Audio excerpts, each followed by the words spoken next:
Alright guys, today I'm going to be showing you how to save a PowerGrade in DaVinci Resolve.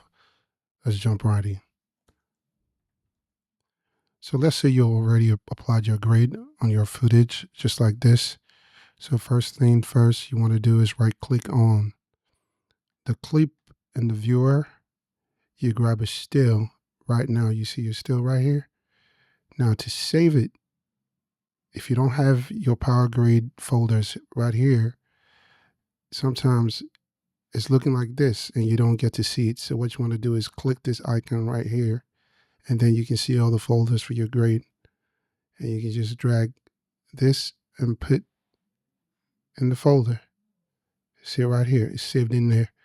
So let's say you're starting a new project at a different time and you want to apply the same grade.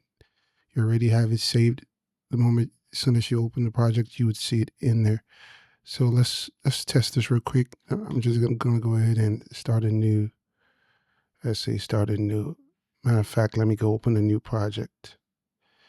Let me see, it's just gonna open this project.